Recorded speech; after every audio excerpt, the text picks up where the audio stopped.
నమస్తే, welcome to our channel. నేను మీ నాగేష్. ప్రస్తుతం మనతో సీనియర్ జర్నలిస్ట్ జగదేవ్ గారు ఉన్నారు. సార్తో మాట్లాడదు. నమస్తే అన్న. నమస్తే అన్న, ఆర్జీవి వైకాపా హయాంలో ఇష్టానుసారంగా ప్రవర్తించారు. సోషల్ మీడియాని అడ్డు పెట్టుకొని నేనంతే, నేను తగ్గేదేలే అన్నట్టు. ఇప్పుడు వేట మొదలైంది, ఆర్జీవీపై కేసు పడింది. మరి ఏంది ఆయన పరిస్థితి?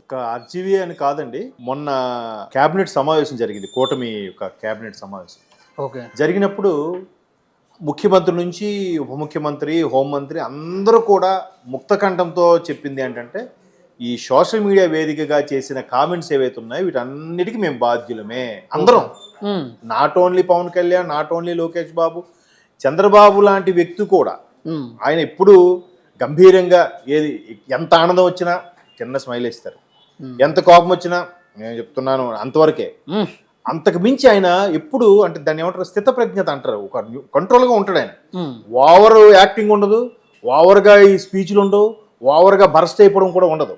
అటువంటి వ్యక్తి మీడియా వేదికగా బోరును వెలిపించాడు. అది చాలా మంది మేధావులు కూడా నచ్చలే. అంటే ఎప్పుడు గంభీరంగా ఉండే వ్యక్తి ఇదేంటి ఇలాగా చిన్నపిల్లలా ఏడుస్తున్నాడు. దాని ఎందుకు ఏడాది వచ్చింది అంటే కుటుంబ విషయాల్లో కూడా పర్సనల్ లైఫ్లోకి వెళ్ళిపోయి అసలు నిజంగా అండి, గత ఎన్నికలకు ముందు అత్యంత ట్రోల్స్కి గురైన వ్యక్తి ఎవరైనా ఉన్నారంటే నాకు తెలిసి ఇండియా మొత్తం మీద పవన్ కళ్యాణ్ గారే. నాకు తెలిసి ఎట్లా చెప్తారు, అన్ని రకాలుగా. అంటే ఒక మనిషికి ఎంత ఇమేజ్ ఉంటుందో అంత స్థాయిలో విమర్శ కూడా అనిపిస్తుంది. సో ఆ టైంలో పవన్ కళ్యాణ్ గారు వీడి నాయకుడా, వీడి 3 పిల్లలు, 4 పెళ్ళిళ్ళు చేసుకున్నాడు, 2 చోట్ల ఓడిపోయాడు, ఇంకా ఒకటి కాదు అన్ని రకాలుగా చేశారు. దాని తర్వాత అంటే నేను అబ్జర్వ్ చేసింది చెప్తున్నా. ఎట్లా చెప్తున్నారంటే దానికి మళ్ళీ ప్రామాణికము, నేను సర్వేలు గట్రా చేయలేదు, నేను అబ్జర్వ్ చేసిన దాన్ని బట్టి చెప్తున్నా. ఆ తర్వాత ఎక్కువ ట్రోల్స్ ఎదుర్కొంది లోకేష్ గారే.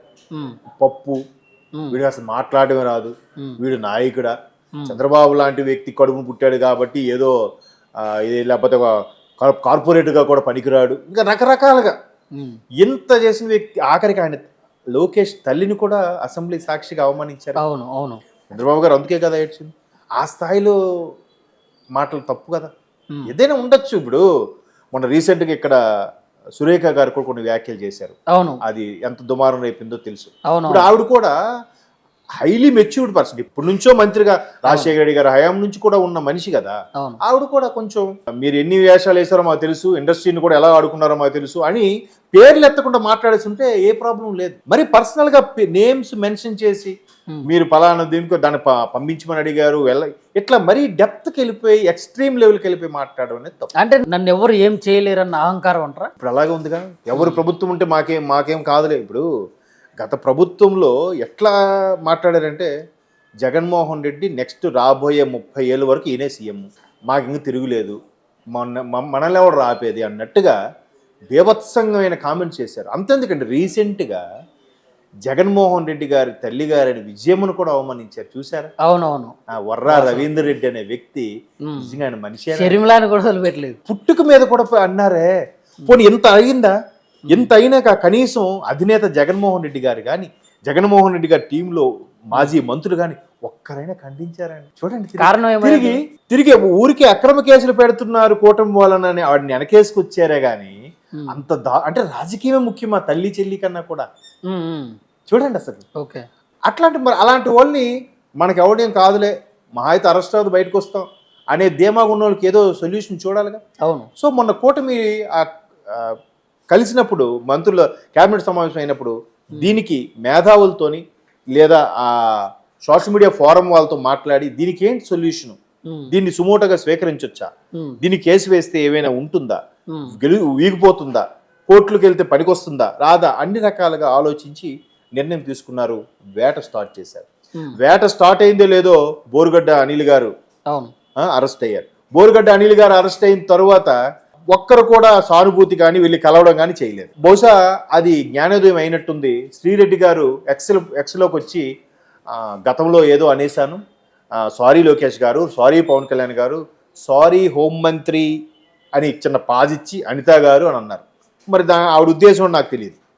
సో ఆల్రెడీ మనకి సీన్ స్టార్ట్ అయిపోయింది, మనల్ని ఎవరు ఆదుకునేవాడు లేడు, గవర్నమెంట్ ఉన్నప్పుడు ఎవరు ఆదుకోలేదు, ఇప్పుడు లేనప్పుడు ఇంకెవరు ఆదుకుంటారు, అందుకు ఆవిడ వచ్చి సారీ చెప్పింది. ఇప్పుడు ఆవిడ కూడా పరారీలో ఉందంట. ఇక అసలు వ్యూహం యాత్ర 2 లాంటి వాడు కొన్ని సపోర్టు ఉమ్, అలాంటి కొన్ని సినిమాలు రామ్ గోపాల్ వర్మ గారు తీశారు. ఉమ్, మరి తీశారో తీయబడ్డాయో తెలియదు. ఓకే. చాలా నాకు ఎవరు డబ్బులు ఇచ్చినా తీస్తాను, నేను వాళ్ళ మీదే చేస్తాను అని రకాలుగా మాట్లాడే మనిషి ఇప్పుడు ఆయన మీద కూడా కేసు నమోదయ్యింది. కేసు నమోదయ్యింది కాబట్టి గతంలో చాలా ఫ్రీగా ఫ్రాంక్గా మాట్లాడేసేవాడు ఆయన. ఉమ్, అసలు యాక్చువల్గా టికెట్ల రేట్లు తగ్గించిన తర్వాత అప్పటి గత ప్రభుత్వంలో సినిమాటోగ్రాఫ్ మంత్రిగా ఉన్న పేర్ని నాని గారిని కలవడానికి వెళ్ళాడు ఈయన. ఓకే. వెళ్ళిన తర్వాత ఏం డీల్ కుదిరిందో తెలియదు, ఏం మాట్లాడుకున్నారో తెలియదు. అప్పటి నుంచి ఒక్కసారిగా వైసీపీ ఫేవర్గా అయిపోయి జగన్మోహన్ రెడ్డి గారికి ఫేవర్గా సినిమాలు తీయడం స్టార్ట్ చేశారు. ఓకే. చేయడమే కాకుండా ఆయన కూడా వెటకారంగా వ్యంగ్యంగా కొన్ని పోస్టులు కూడా పెట్టడం జరిగింది. అవును. సో దాన్ని పెడితే వెంటనే మనం సోషల్ మీడియాలో డిస్కస్ చేసుకోవడం కూడా జరిగాయి. ఉమ్, సో ఇప్పుడు ఆయన మీద కేసు నమోదైంది కాబట్టి ఆయన పరారీలో ఉన్నాడా లేదా ఆయన నిజంగా అరెస్ట్ చేస్తారా అనేది కూడా క్వశ్చన్ మార్క్. ఉమ్, ఆల్రెడీ శ్రీరెడ్డి లాంటి వాళ్ళు కొంతమంది పరారీలు ఉన్నారట. అంతెందుకు సకల శాఖ మంత్రిగా చెప్పుకోదగ్గ సజ్జల రామకృష్ణారెడ్డి గారి అబ్బాయి సజ్జల భార్గవరెడ్డి కూడా పరారీలో ఉన్నారని టాక్. మరి వీళ్ళందరూ అంత ధైర్యంగా అన్న జగనన్న అనుకునే వ్యక్తులు, మా అన్న కాపాడుతారు అనుకునే వీళ్ళు మరి ఇప్పుడు ఎందుకు పరారీలో ఉండాల్సి వస్తుంది? ఇంకెక్కడ కాపాడుతాడు? ఏం కాపాడుతాడు అంటే ముందు ఆయన కాపాడు. ఇప్పుడు ప్రజల్లోకి వస్తే ఆయనకే రక్షణ లేదు. ఎస్, అంటే అది ఉంది. ఆయన బయటికి రావాలంటే ఎక్కడో ఒక శవం లేగిస్తే కానీ బయటికి రావాలనే టాక్ కూడా ఉంది. ఓకే. సో ఇప్పుడు వీళ్ళందరికీ కౌంట్ డౌన్ స్టార్ట్ అయ్యింది. ఓకే. నిజంగా దీనికి వాళ్ళు ఏమంటున్నారు? కక్ష సాధింపు, రెడ్ బుక్ రాజ్యాంగం అంటున్నారు. ఓకే. కానీ మరీ విచ్చలవిడిగా కామెంట్స్ చేస్తే చర్యలు తీసుకోవాలి. తీసుకోకపోతే ఏమవుతుందంటే అన్నీ అనట్లేదు, నన్ను కూడా ఏమనరు. ఇప్పుడు ఫైనల్ గా రామ్ గోపాల్ వర్మ విషయంలో ఏం జరగబోతుంది? ఒకటే మాటలో ఒకవేళ ఆల్రెడీ కేసు నమోదయ్యింది, ఉమ్, దానికి సంబంధించిన ప్రాపర్ వీడియోస్ ఏవైతే ఉన్నాయో సబ్మిట్ చేస్తారు, ఓకే. ప్రూఫ్స్ చూపిస్తారు. ఓకే. ఖచ్చితంగా అరెస్ట్ వారెంట్ జారీ చేస్తే అరెస్ట్ చేయొచ్చు. ఓకే. కానీ సోషల్ మీడియా వేదికగా చేసిన ప్రసంగాలకి